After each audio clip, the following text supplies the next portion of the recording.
I would like you all to stand up. I said stand up. Why are we going to stand up? That includes you, McLean. Why? You could use the exercise. She's always not going to Cameraman, exercise. do you have the camera on her?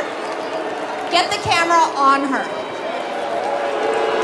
Ladies and gentlemen, I would like to introduce Penelope Pink.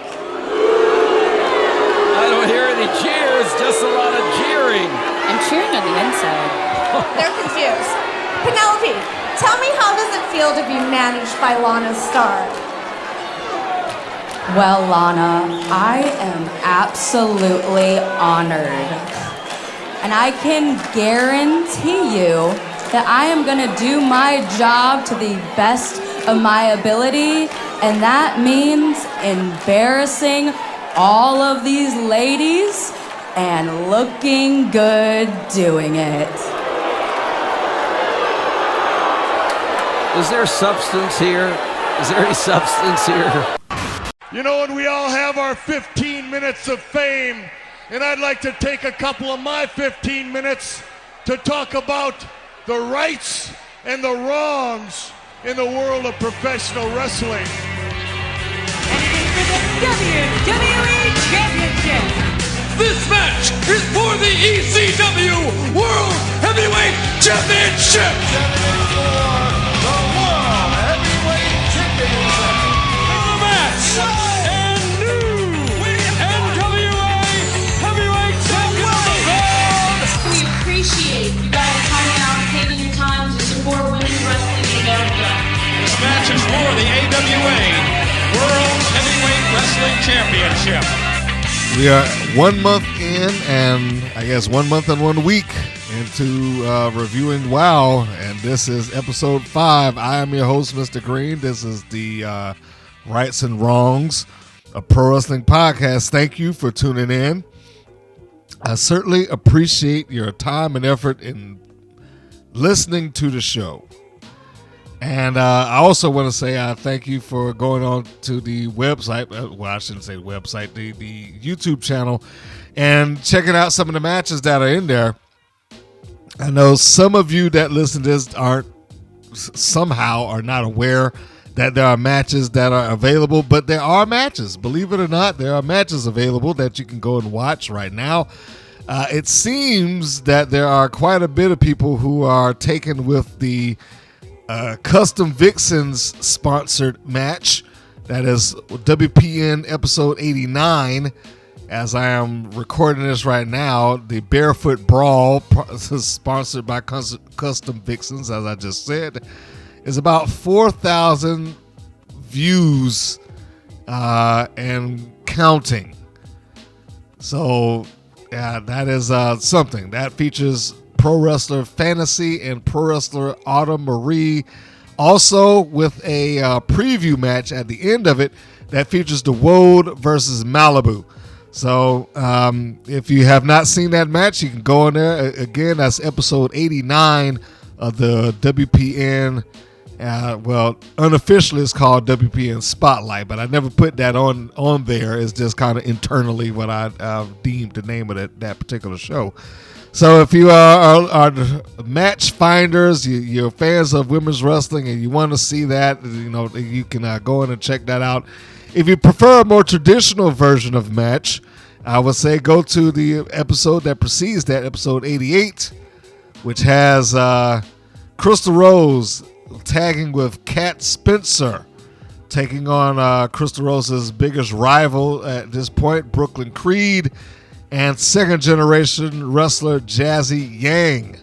So there's another match that you can check out there for those of you that want to do that. But for those who have come to tune in to the review of the show, you are in luck, because I got a lot to say about this particular episode, and man, it is something. But before I jump off, before I go off into the matches and everything, I just said that episode 89 was it episode? Yeah, I just said episode 89 was sponsored by Custom Vixens.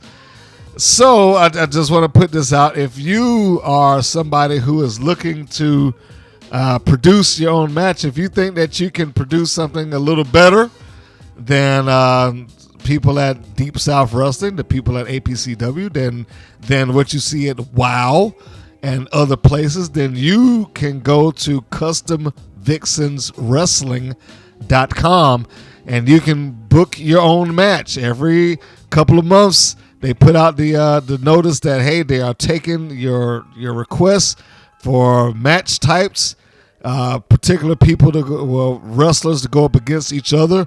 A little bit, Marie, Jennifer Justice, Fantasy, Crystal Fire, The Woad, Nina Monet on occasions when she's available, Rock and Roll Roxy, amongst others. You can get them and many other ladies to do your bidding, so to speak, in a wrestling environment. All you need to do is go to CustomVixensWrestling.com and you will be able to book your own match. Be the booker. And you can get what you want out of your matches right there at CustomVixens.com. So I wanted to make sure that I put that out there. So those of you that say, hey, you know what, I'm watching WOW and I think I could do better than that. Well, now's your chance. Now's your chance to get in there, do better than WOW, book the match that you want to see, and you can put that out there and parade it around for everybody to watch and look at and say that whether you did better or worse, it won't even matter because you would have done something that most people are not able to do. You would have done something that you would have booked yourself a match. So I just wanted to make sure that I put that out there first before we got into the show. And that is what we're going to do right now. It is WOW, episode 5. Officially, they titled it episode 105 because they always starting over. And we've got a bit of stuff that is going on within the program. And, I have to ask myself sometimes, well, particularly when I watch this one, am I the only one that is critical to WOW? Like, I try to be fair with it. And I looked at and listened to a couple of the podcasts of people that have reviewed WOW. And everybody that I see that does WOW pretty much does the same thing. They're just like, yeah, WOW is great. It's fun. It's great to watch and this, that, and the other. And they just do such a great job. And there's little to no critique on WOW. And I'm not asking them to bash it. I'm just, am I the only one that critiques what's going on with the program? I give my viewpoints of what I think is good when I think is good, but I also give my opinion about it being bad when I think it's bad or not good, at least. And it feels like I'm the only one that tends to do that when everybody else around me, my colleagues, my podcaster colleagues, appear to just go along with WOW, no matter what they do or how it's done. It's like, oh man, this video package was fantastic, and then they had this great match, and it was like, every match isn't damn great. I don't understand. Maybe it's just me, but I'm sorry. I wish I could say that, but every match is not great. Just isn't. But as I was thinking about that, I said, maybe I need to address, for people who actually take the time to listen to this, how I get to the conclusions that I get to when I watch WOW. Because essentially, I qualified the program under under 4 categories. I don't know why I said 3. But I qualified the program under 4 different categories. And, these are the things by which I judge and critique the program overall.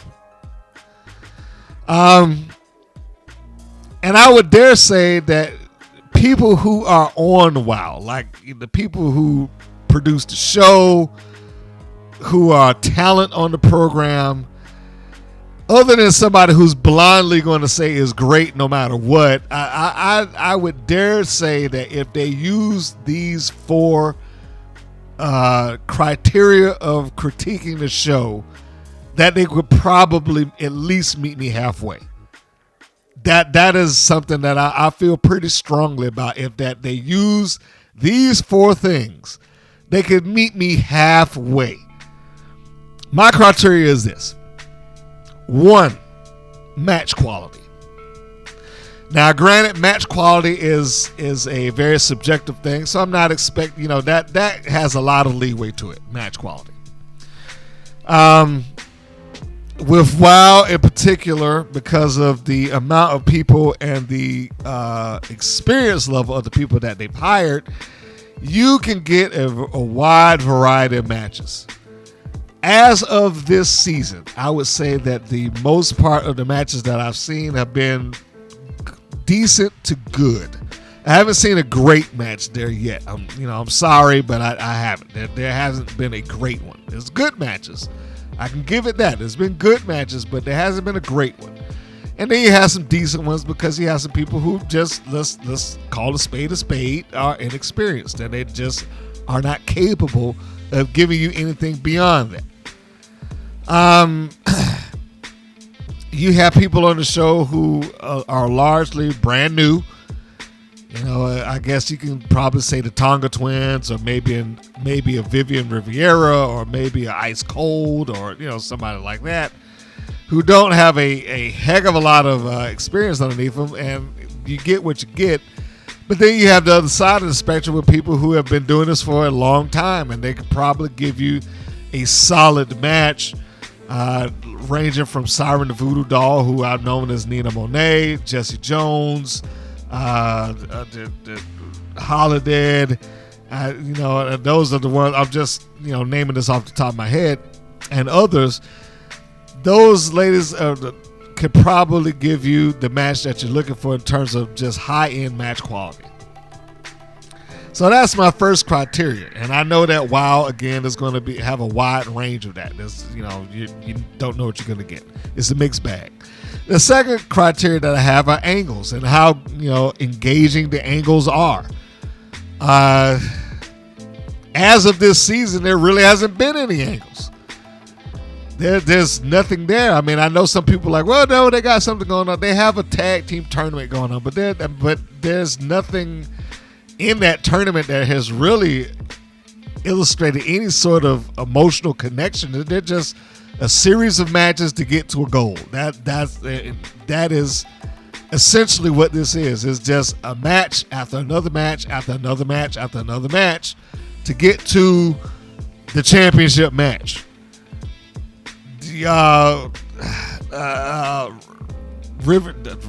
Riviera.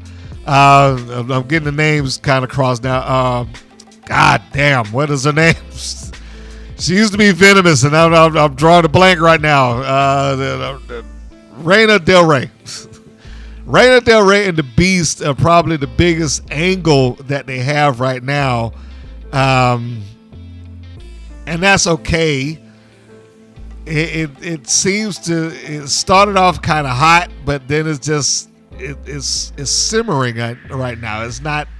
It doesn't feel like it's going anywhere. I know it's going somewhere ultimately, but it's like it's dragging for some reason. The other angle is Jesse Jones and her idea that, hey, I should be the tag team champions right now. It's not my fault that my partners left, and I should, be in the tournament. And again, they started off with what I thought was a pretty strong angle, and then it just died off like the following week. It didn't do anything to further that. So angles, you got two that are going on, but then they're trying to stretch it out so much without having something as much as a promo. I mean, I'm not saying you got to have a match every week, but at least a promo or something to keep it going. So angles, that is the second criteria. The third criteria is continuity. If you're going to do something and you have this angle going on, and this is, of course, following number 2, which is angles, then you want to make sure that matches up with what was leading into whatever it is that we're trying to go to. WoW has a massive problem with continuity. So when they actually do something that has some sort of continuity behind it, I'm like, yeah, great. I'm excited for it. But then they kind of go into something else. Either they will do one or two things. They'll reference something that you probably have no idea what they're talking about because they haven't shown it. And they're expecting you to know something that took place in the WoW's lore 2 or 3 years ago, or they'll ignore it altogether, which drives me up the wall. So continuity is the third criteria here. The fourth and the last criteria is the summation of all three things that I just put. Does it make sense?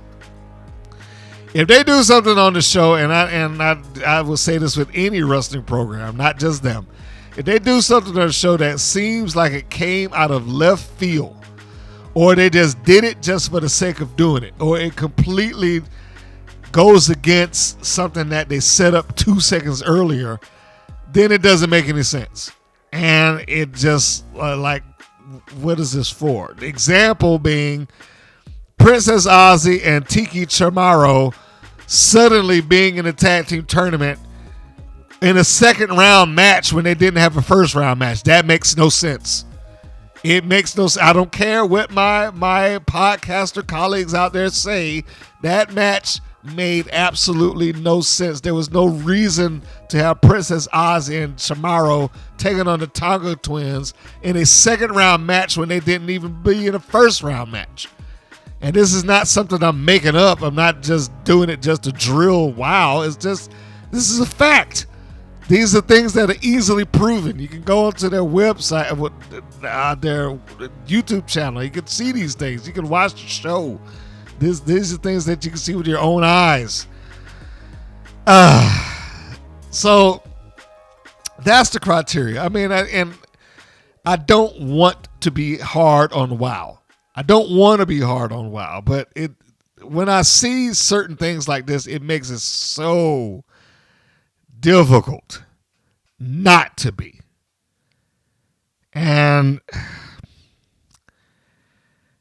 I never wanted to come off like I was just badgering WoW or like I'm just going to beat them into the dirt. I never wanted to come off that way, but I have my criteria. And when they don't achieve that criteria, it makes me feel like, what are they doing? What is the creative here doing? This is terrible. And this episode is no different. I'm just going to go ahead and say it right now. This episode is no different. And it week after week, we're in week 5. We're about a month and a week in. And this episode does not do anything to make me feel any differently about WoW. I gave it weeks to try to build itself up. I didn't want to give it any undue criticisms when they were in week 1 and week 2 and possibly week 3 because they were still building. They were still establishing things. They were still trying to get the rhythm of what WoW is and what WoW is going to be this time around. But man, this was a hard watch for me. I know there's other people out there that's like, oh man, well this is great. The heavy metal sisters are back and this, that. But this was a hard watch for me. So I'm going to get into the episode. And if I'm being too hard on the show, just tell me. Tell me. Let me know. Am I being too hard on this program? Am I giving it too much of, should I just lighten up on the criteria? Am I viewing this wrong? Should I just accept WoW for what it is? Like, hey, it's supposed to be campy or whatever. I don't know. So anyway, we'll go into the show and we'll address some of this stuff as we go. So the first segment of the show is basically what we get on every segment except for episode 4, and I gave them credit for that. I love the first segment of the last episode. This segment here is what they normally do. It's a recap of the brawl for the main event. that took place between Tormenta and the Beast, and then the interfering Reina Del Rey, which I guess essentially sets up for the potential for all these ladies to be in the main event scene. Tormenta, the Beast, and Reina Del Rey. We already know that Del Rey and the Beast, that was something going on. Apparently, Tormenta is being injected in that, or potentially injected in that, which I don't know if that's something that they should do, but we'll see how that plays out. We also see video packages relating to the upcoming main event. We move on. The second segment is Miami Sweet Heat versus Chainsaw and Holiday as a second round match for the tag team tournaments. How is this happening? The first time that we saw Chainsaw, she was with the team that they labeled the Monsters of Darkness, and that was Siren the Voodoo Doll and Chainsaw. Now, the only thing that I could come up with as far as this was concerned was, okay, apparently they have what wrestling has adopted as the Freebird rule, which means that any member of the three can exist within the tag team, and that's fine. If that is what they want to do, I'm all in for it. I just wish they would say that. Holiday wasn't even there the first time that they had a match, when they had Siren and Chainsaw taking on the Bully Busters. And Siren, after they won, went through this whole thing about, this promo at the end. Like, I got a partner now that can, that I feel can take me to the top. It's not verbatim, but you get the point. She was giving us a promo essentially praising Chainsaw as the partner that she's been looking for to win the tag team titles. So Holiday now is substituting for Siren, which I don't know why anybody would have let this happen. They should have just said, hey, we already started with Siren. We need to continue with Siren unless she's hurt, or at least acknowledge it. They're taking on Miami Sweet Heat, who at least had a tag team match. They had the first round match against the Heavy Metal Sisters at some point, even though WoW never shows the brackets, and they have no intentions of showing the brackets or who's in the tournament and who's not. They just throw people in whenever they feel fit. Miami Sweet Heat beat the Heavy Metal Sisters, and now they're up against the Monsters of Darkness, and the Monsters are being represented by Holiday and Chainsaw. The Heat are apparently baby faces, even though that was not apparently clear in the first match when they had against the Heavy Metal Sisters. Now is, we're going to say they're officially baby faces, even though they didn't really make that a strong case for it. The Heat wins. I mean, I'm not going to go through the play-by-play, but the Heat wins with a high-low, and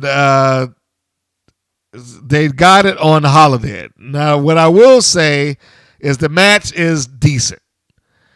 It's actually pretty good. It's entertaining. Nothing bad happened here in the match. They did a reasonable job of protecting Chainsaw. It seems to me that WoW wants her to be one of their new monsters. And Chainsaw did not take the pin. Holiday did. So Chainsaw remains protected in that regard, and that's good. So I agree with that.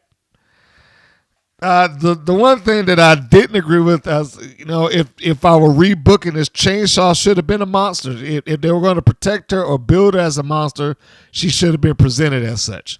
She should have been beating the crap out of Miami Sweet Heat, and they somehow squeeze a victory out, regardless to how good Chainsaw looked, to where people could have at least left saying, man, they only got by the skin of their teeth.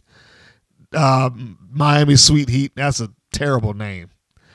Their tag team name on the Indies is much. The Go Hard Twins is a much better name than Miami Sweet Heat. I'm just Let me just go ahead and say that now.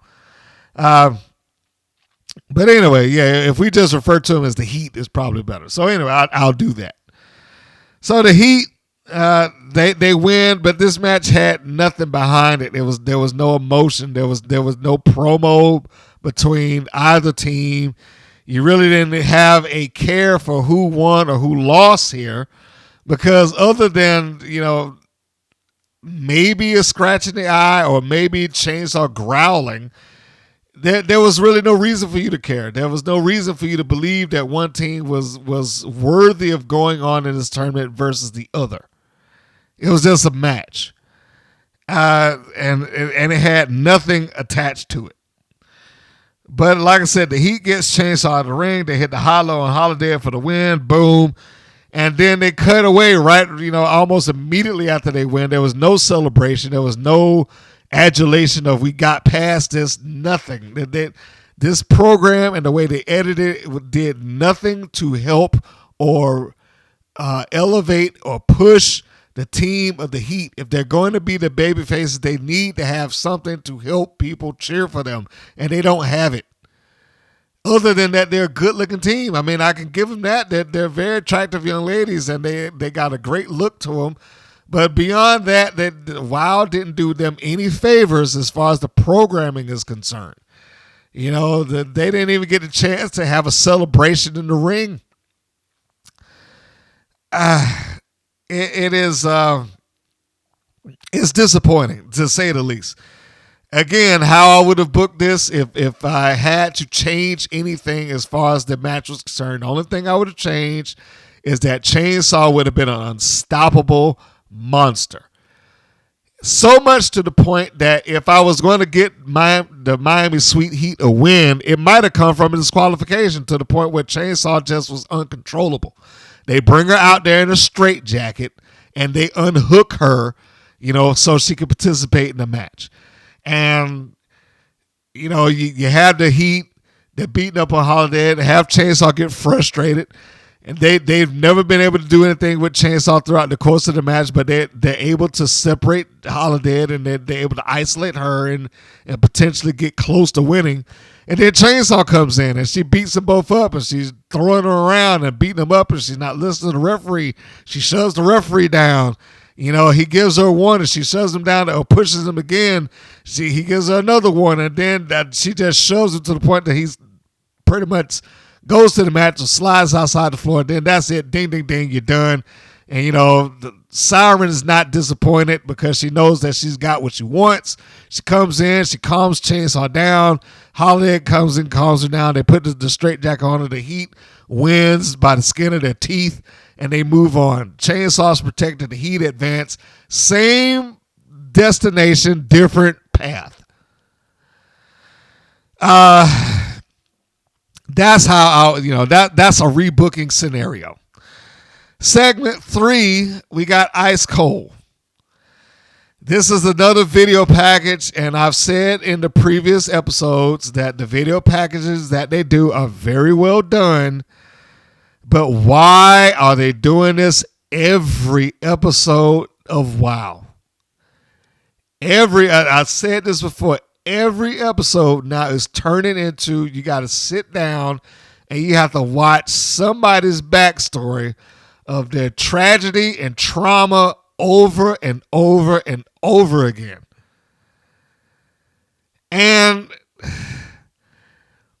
why am I watching this for somebody who's supposed to be allegedly a heel? This made absolutely no sense. And let me be clear when I say this. I'm not trying to minimize the tragedy that this woman went through, this young lady. I'm not trying to minimize that. It's horrible. When I'm sitting there listening to her sit down and talk about the trauma that she's had. Her father died from cancer. Her brother died shortly thereafter that. She was raped. She had a sports opportunity to qualify for the Olympics taken away from her. How am I supposed to boo this woman? You lay all of this out for me before she comes out in the match a minute later after this video package and she's playing the heel. How am I supposed to boo this woman? Why would I boo this woman? If anything, I should want her to see her succeed. Or at least put up a decent fight or something. But she's positioned as the heel, and they put her in this, and they show this video package like they show everybody's video package, and then it just turns into this, a match that I don't care about.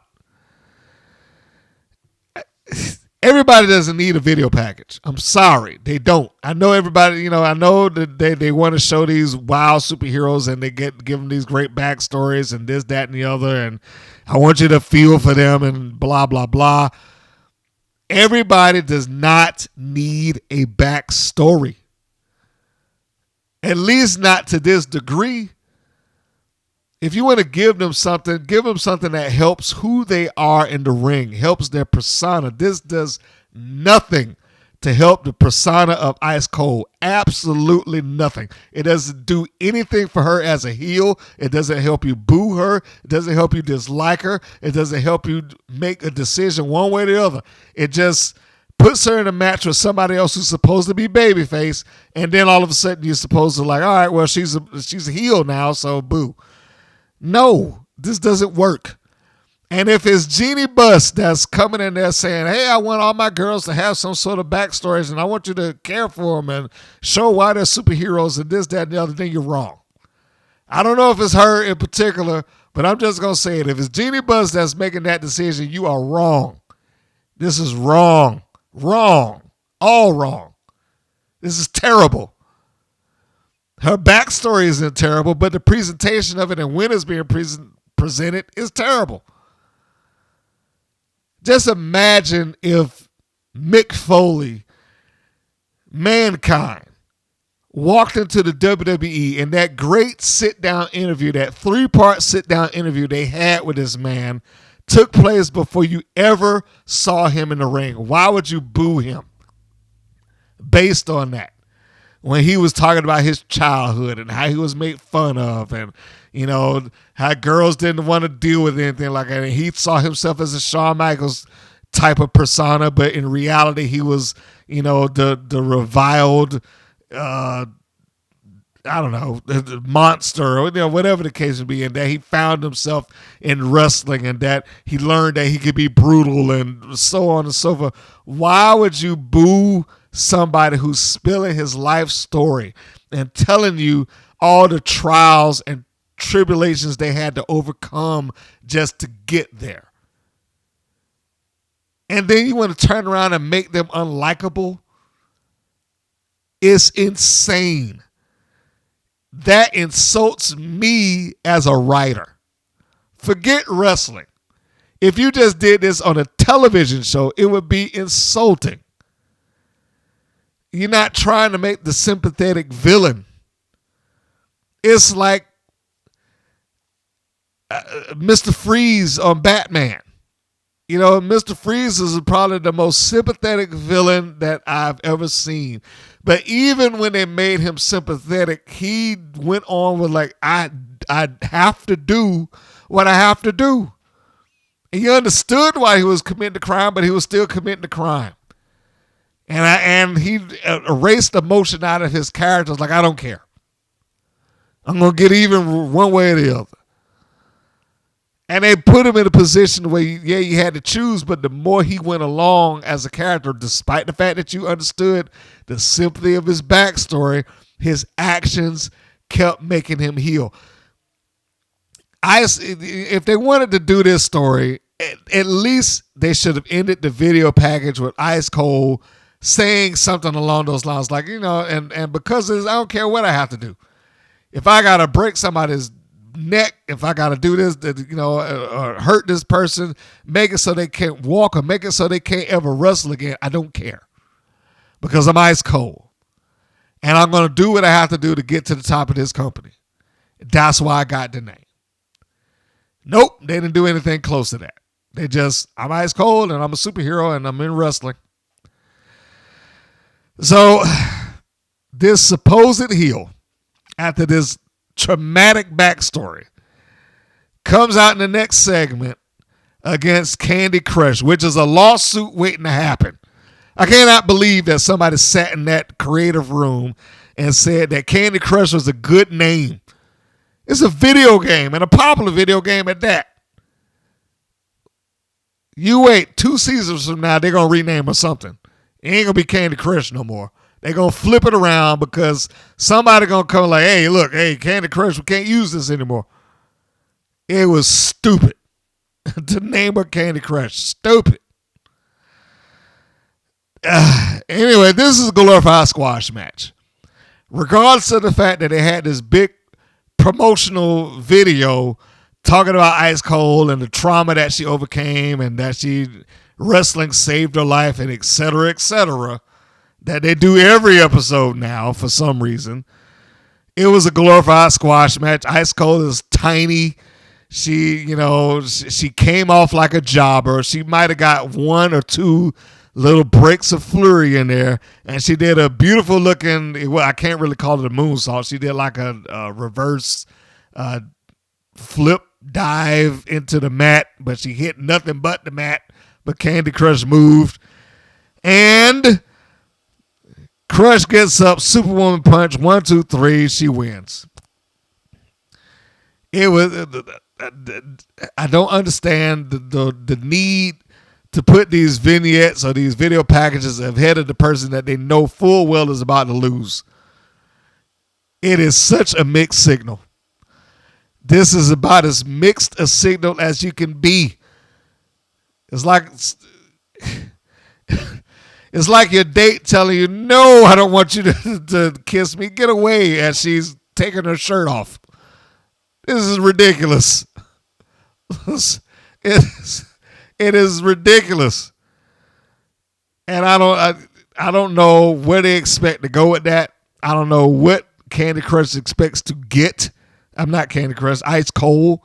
But it sounds like to me, just based on this, that she's already been identified as the jobber in this program, and that she's probably not going to be anything much more than a jobber. Her job is to get on there and lose. So whatever trauma and nonsense, well, I'm not going to say nonsense because, again, that's minimizing it. Whatever she's overcome in her personal life, she ain't overcoming it on WoW. So it was pointless. It was a pointless video package. Didn't do anything for her and is not going to do anything for her. Nobody's going to care. By next week, they would have forgotten because they won't even have Ice Cold on the show. I can almost guarantee it. And if she is on the show, she's going to lose. Segment 5 is the Heavy Metal Sisters, the newly crowned Heavy Metal Sisters, formerly the Psycho Sisters, cutting a promo on an angle that hasn't been seen on WoW at all. They're talking about the Bully Busters arguing each other and that they're possibly, foes against each other and whatnot.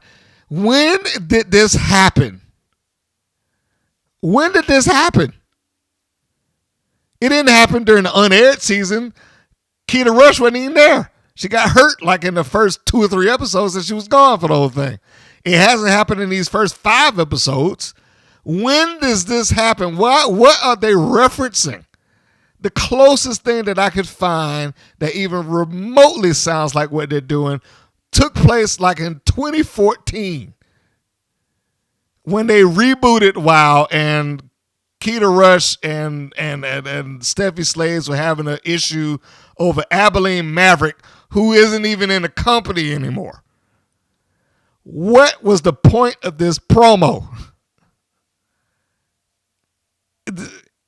Who is doing quality control on this? What?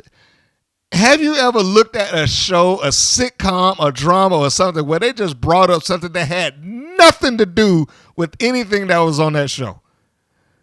This had absolutely nothing to do with anything on that show presently or for the last month, or for that matter, for the last season. It had nothing to do with anything.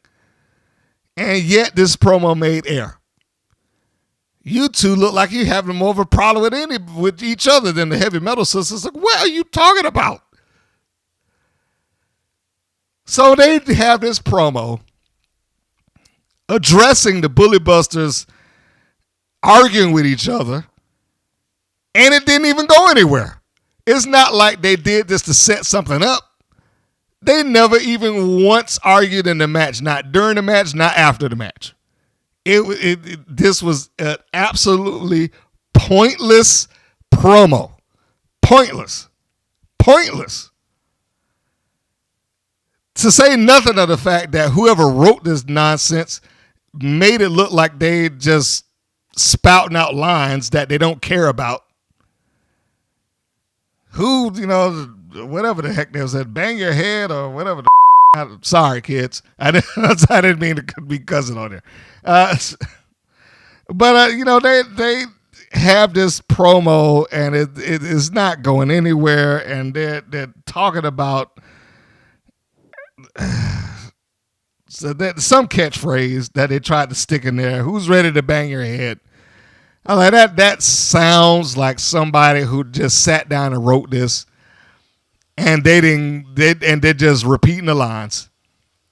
That's what it came off like. That somebody that just sat down, hey, that sounds cool, let's do it. And then, of course, as they say, who's ready to bang your head, they got to go through the whole head banging motion because, it's TV, and we got to be, and with the Heavy Metal Sisters, a tag team named after a team from 30 years ago on Glow. And we got to not only be named after them, we got to repeat the same look. We got to have the same face paint and all this. Let's move on. Let me not keep going on with that. Let's move on. So anyway, we have a 6-man tag. 6-person tag, 6-woman tag. With the new Vivian Riviera, she's new to WoW, and the Bully Busters taking on the Heavy Metal Sisters.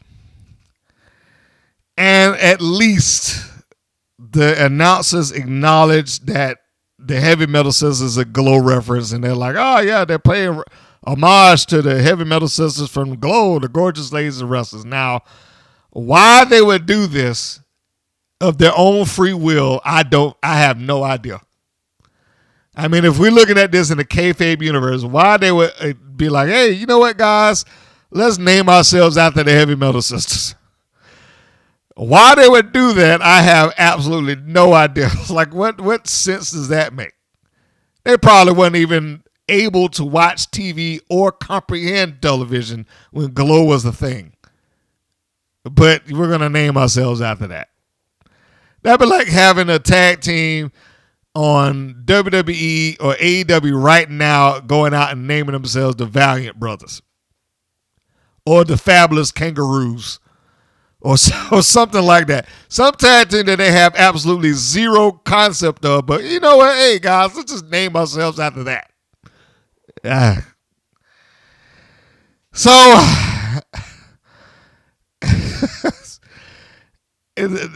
never mind the fact that we had this match. And the second I heard it was announced, and I heard it was announced on their YouTube channel, by the way, because they put up the entire episode, or at least a very edited version of episode 4 on their YouTube channel. You can check that out, by the way. And they included these promos that never made air on TV. So they're promos that clearly were shot either long before the program or after it, because some people's hair color is different. Sophia Lopez most notably. And I was like, all right, I'm not sure. What do you want us to watch? You want us to watch the YouTube channel to see this, or you want us to watch a show that's on television? So anyway, they announced this match, and I knew the second they announced this match, I was like, all right, I know how this is going to go. Razor and Fury are going to do the bulk of the work. Mesmer is going to do something, and then she's going to disappear. And you know what happened? Razor and Fury did most of the work, and then Mesmer did something, and then she disappeared. She barely did anything. The same thing that she's done for the last 2 seasons of WoW. It's like, why they keep announcing themselves as some sort of 3-person group when only 2 of them ever do anything. And that's been one of my major complaints with, the Heavy Metal Sisters, formerly the Psycho Sisters. I don't have a problem with the group or the talent that's involved. I like Harlow, and Sarah Rodriguez is good. And they can do good stuff. They've always produced in the ring, and they're good personalities, and they can deliver bell to bell. Is everything that you would want out of a team. But pick your role for Mesmera. Just make her the manager. She's not a wrestler, and it is very obvious that she's not a wrestler. She doesn't wrestle. Just let her be on the outside and let her manage and be done with it. Stop pretending like she offers something to the group. As a wrestler, at least. She doesn't. So they have this. The Busters are made to look weak. They really didn't do all that much. I've more or less given up on the Bully Busters. I mean, I would have rewritten the angle for them to at least try to get a good run at the titles, which I think they deserve and they should have had by now. They've been with this company since it rebooted almost 7 years ago. They at least deserve the opportunity to try. But they never get that, and they're just kind of put in this position to like, okay, you're going to take the loss here. It's the same thing as with Ice Cold. You give the people these personas, Keita Rush and Steffi Slays as a tag team, were kind of supposed to be melded over the fact that they both were bullied excessively in their younger years, in high school, what have you, and they found a way to overcome that. And it's like on TV, that's where their story starts and that's where it stops. Those are the people that you're supposed to be rooting for. You're supposed to want to see them succeed. You want to see them get by and see them win or something, and they just never do it. They always lose. So you have the Busters and Riviera, and I'm sorry for Vivian because apparently she's going to be stuck in this role too. She's probably going to be slotted as the resident job girl. Somebody that we're going to stick in the ring and let her lose when it's convenient. I mean, they even had a point in the match where Fury single-handedly slammed both Steffi Slays and Keita Rush together.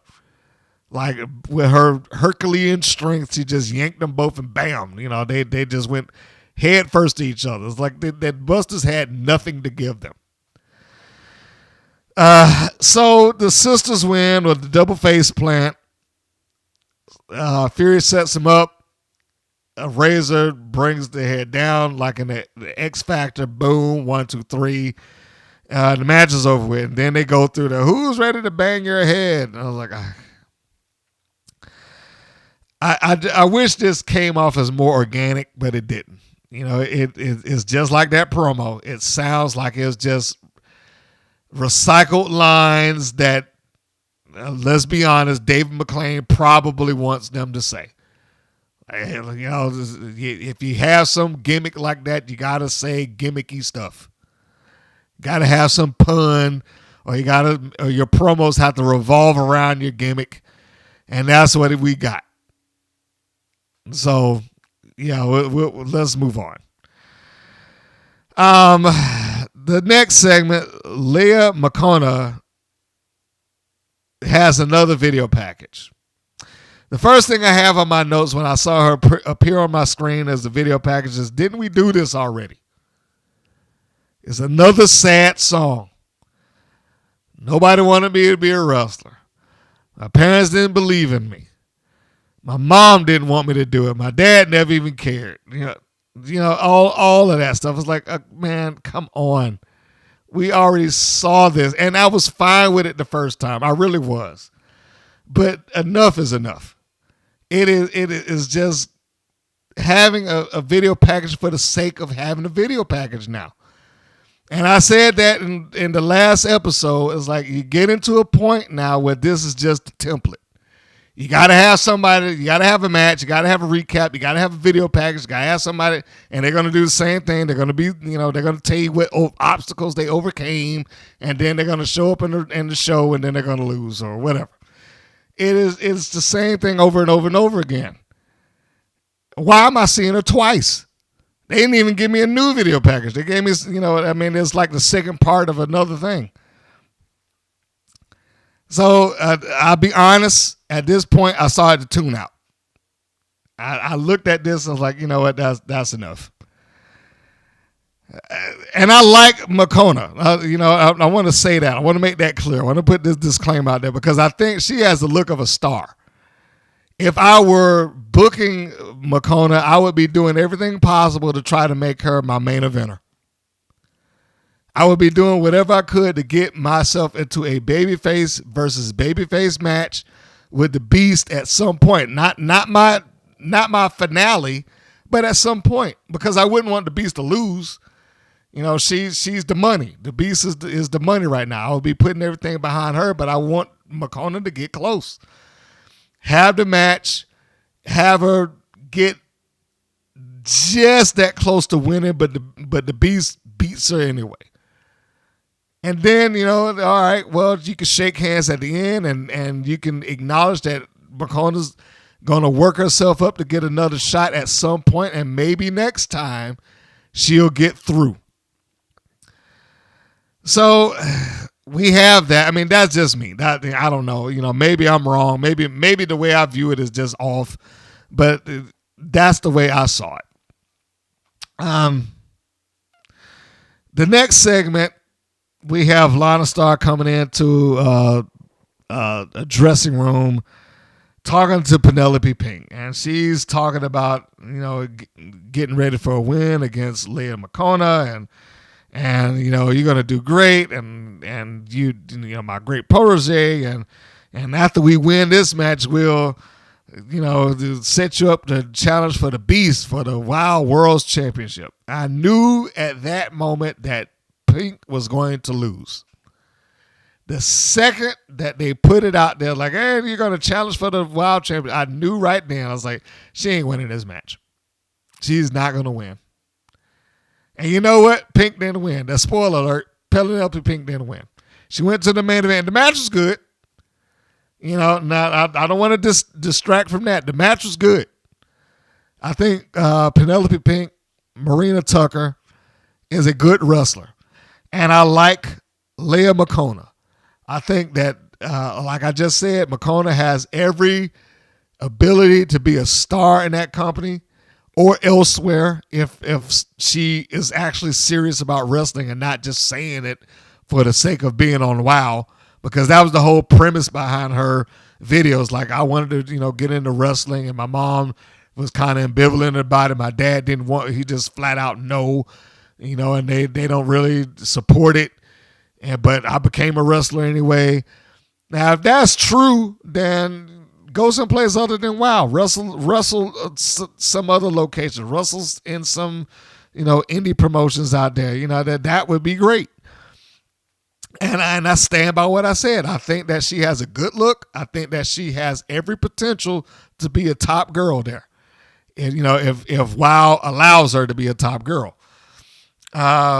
And Marina Tucker's already kind of set the tone for herself. She's good, and the Penelope Pink personality is not vastly different than Marina Tucker. They're pretty much the same thing. So, it was plug and play as far as having her in the show. She fit the mold for what a Lana Starr character would want, and that was, another thing that I said. Like, by the time I saw that she was signed to WOW, I was like, I know where this is going. I know that she's going to be the one that's going to be the next Lana Starr protege. And sure enough, there she was. She was the next Lana Starr protege. And everybody in this, and this is the main event, by the way, everybody in this main event did good. Everybody, Lana Starr included. Lana is coming into her own as knowing what a Lana Starr promo should be. And the one thing I do like about Lana, and this kind of goes against the grain of everything else that this show has done, is like she defines who she is. When Lana Starr comes out to the ring, she defines that Lana Starr is not to be liked.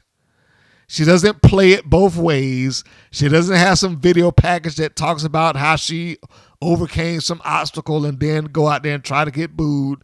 She doesn't come out there and shake hands with the fans and then go and try to trip somebody up in the ring or cheat. She's a heel from start to finish, and that is what she should be. And she does that job well. Same thing with Penelope Pink. She comes out there and she establishes who she is from start to finish. There is no debate that she is a heel. From the moment that you see her to the end of that match, she's a heel. Bravo to both of them. I don't know if that's their doing or if they're instructed to. I would tend to think it's their doing. And if it is, they both deserve a thumbs up and possibly a bonus.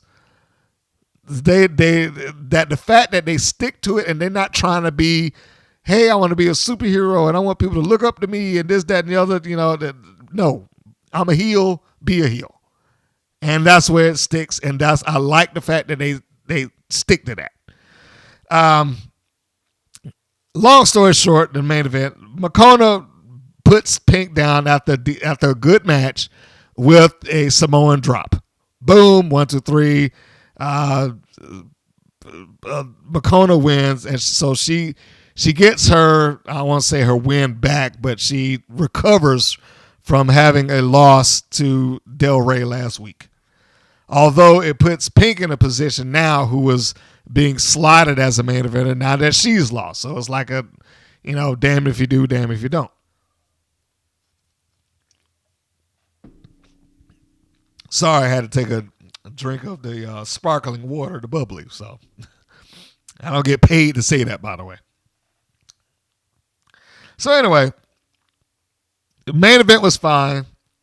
I could have done without the video package preceding it, which gave me a complete spoiler, because that's what WoW does. If they hype you up before the match, odds are you're losing. So, and that's pretty much what happened. They hyped Penelope Pink up, and she lost.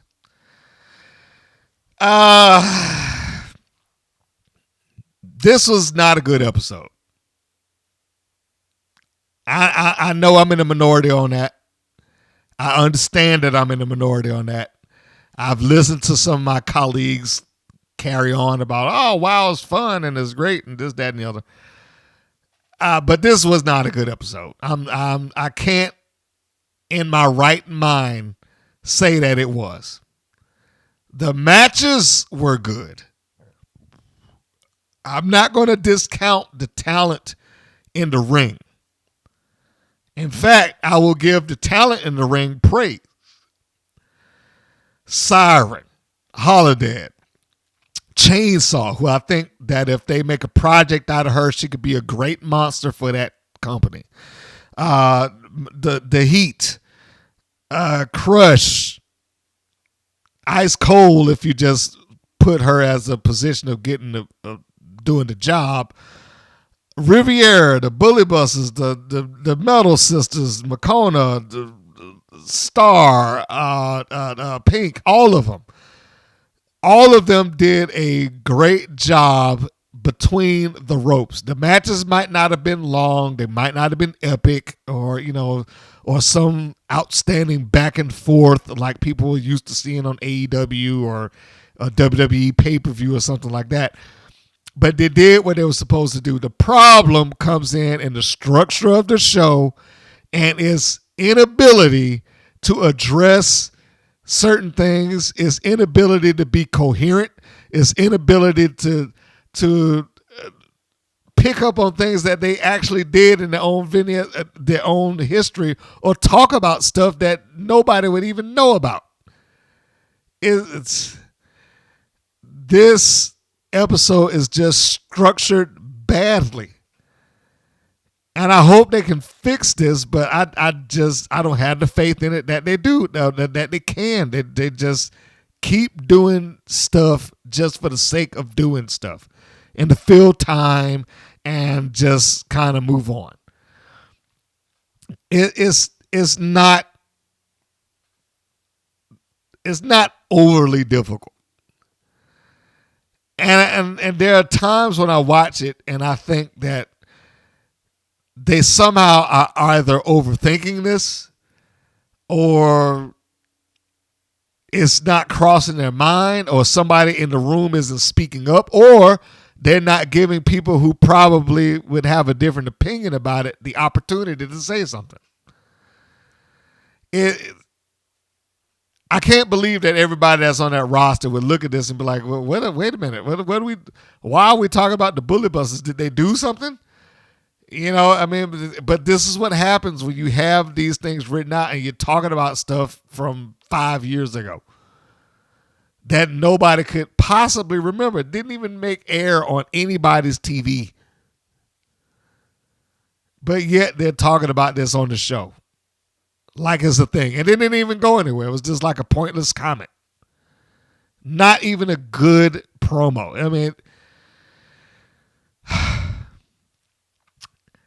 and then never mind the fact that they don't establish who's a heel and who's a babyface for, according to the vignettes and according to, the video packages and things like that. Some of these people just don't need video packages. Or you present the video package when you're trying to get something out of the video package. If you're trying to turn Ice Cold babyface, then that video package would have been great. It would have been fantastic if she had been a heel on Wild Television for, let's say, 2 or 3 seasons, and then they showed that video package where she's like, I'm the way I am because of this. And of course people would sympathize with her. Of course they would applaud her. Of course they would want to see her succeed. But yet they threw that video package in there just at a whim, just because it looked good. And I will admit it looked good. Their video production is outstanding. But it didn't go anywhere in terms of content. The content of that package meant nothing. It just led her to something that would erase the video package 2 minutes later. Her going out there being a heel and getting beat. Why? And I know that people on that roster and in their back room and the creative know better than this. I know they do. It's not like it's overly complicated. Who's on whose side, who's fighting, and why? Those are the questions that you ask and you answer. Who's on whose side, who's fighting, and why? If you identify those things, you could probably get to a decent angle or match. And you can address it with the fans. You can make it easy for them to follow and understand. I'm going to use a match as the example, and I'm not saying this because it's on my channel and because I didn't produce this match. I don't want to take any credit for it. I did not produce this. I was there to, I didn't produce it in terms of booking it, but I was, I produced the video. That's it. I didn't have anything to do with the creative, so I'm not taking any credit for that. But the Wold versus the natural born legend Crystal Rose did in 5 minutes. Well, I don't even say 5 minutes, probably in 2 or 3, what everybody on Wild should have done. The Wold comes out with the championship belt. She walks through the crowd, shaking hands, smiling, holding the belt up high, holding her head up high. Goes into the ring. It is pretty easily identified that she was the babyface by the time she walked through the ropes. Following her was Crystal Rose, who came out, goes to the crowd, don't touch me, get away from me, pulling her arm away, gets in there, starts yelling back at the fans, you will address me, you will respect me, blah, blah, blah, blah, blah. Does all the things that a heel should do. So by the time we get there, we know who's baby and who's heel, no questions asked. Then she gets on the microphone to solidify the point.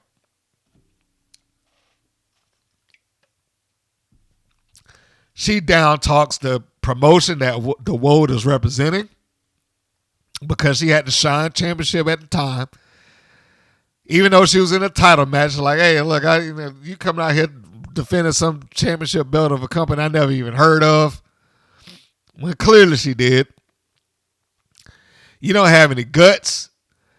I think you're trying to use the fact that you got, one eye as an excuse. And if you really had any guts in you give me a match for the title with no holds barred, just so you can make it even. I don't want you to have any excuses when I beat you. Easy. Those fans knew right then and there that Crystal Rose was the bad guy. And then you got the Woad. She turns around, she steps up to the plate. I got no problem taking on you, and from my thick thighs, my one eye to my thick thighs, and blah, blah, blah. She gives the whole shebang, and you want a title shot, you got it. So even though the odds technically or theoretically are stacked against her, she accepts, and boom, we got the match. Crystal Rose attacks her before the bell. Bam, we are off to the races. They established everything that you needed to know about the two of them within 2 minutes. They didn't have TV to build them up. Everybody didn't look at their YouTube channel. Yes, I have promos that they cut beforehand, but everybody didn't see that. I put that in after the fact, after the live match. So some people didn't see it at all until then. It was presented that way in the video. But for that live audience, some of them people had no idea who either one of them was. They were seeing them for the first time. And before you knew it, based on the quality of match that they had that crowd in the palm of their hands. I had been there for the entire show, and they had won that crowd over cold. They put heat on the match, and they had a championship. They had something to go for, and they won them. They weren't even the main event. They were like semi-main, and they got them. They got over, and they won. Easy. Because they were talented enough to do it. And as far as I know, I think they kept that going. They got a feud happening now. The Woad and Crystal Rose. I'm not producing those, but I think you can look up the matches. I believe there's been a rematch between the two of them that's floating around out there somewhere. It's not overly difficult, but WOW goes out of their way to try to make some sort of television production out of it, which I know that's what they are, but they just will not give the match room to breathe. The second the thing over, they cut to a commercial, or they cut to the next segment, or they cut to a vignette or a video package, and the Heat wins a match against Chainsaw and Holiday, which technically they just kind of skated by, but the match they had no room to breathe on that match. It's just like, all right, boom, off to the next thing. I know it's a 1 hour show, but it's hard to get invested in anybody here. There's no ability to care for the teams in the tournament because they don't address anybody. They don't tell you who's in it. Nobody cuts a promo. Nobody addresses anything.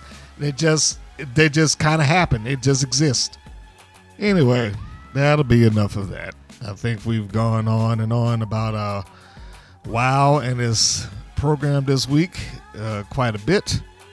And what can I say that I haven't said already?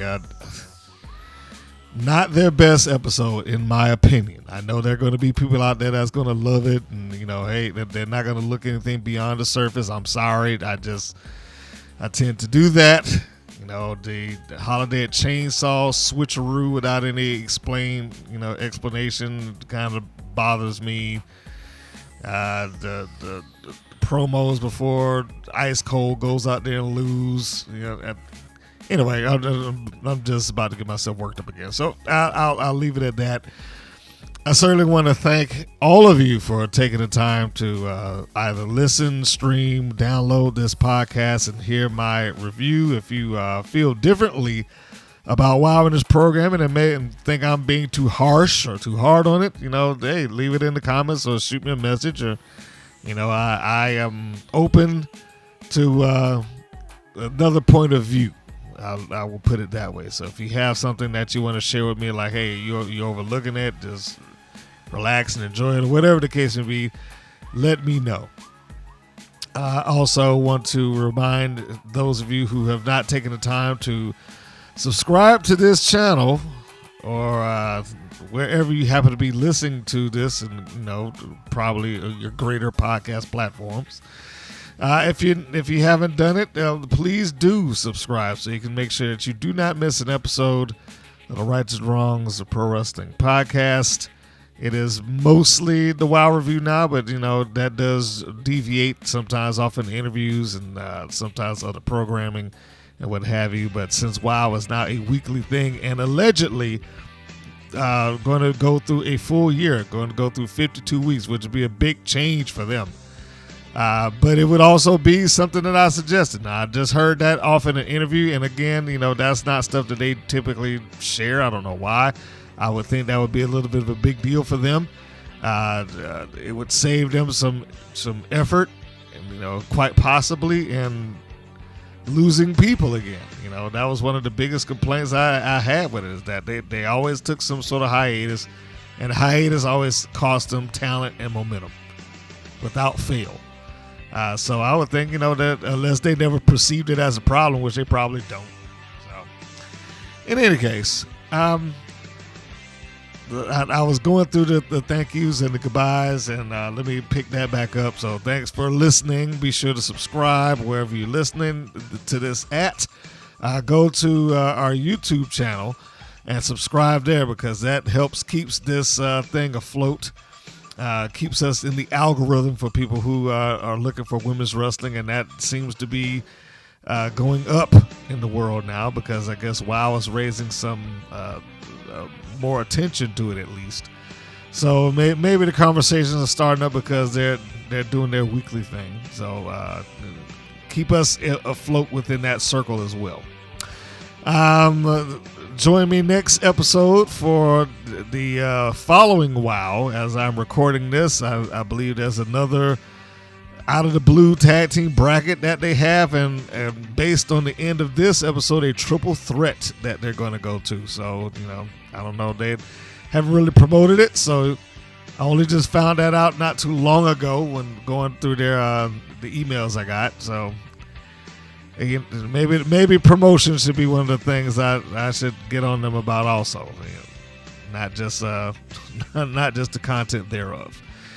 But that is a topic for another day. So, that being said, this is Mr. Green saying that this is Mr. Green saying, so long, folks, and we will see you on the next go-round. Take care, everybody.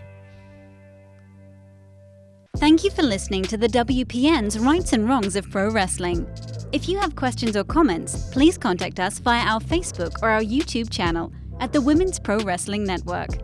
If you're new to the WPN, feel free to subscribe to our channel and like our page. We appreciate your support. Thank you again for listening.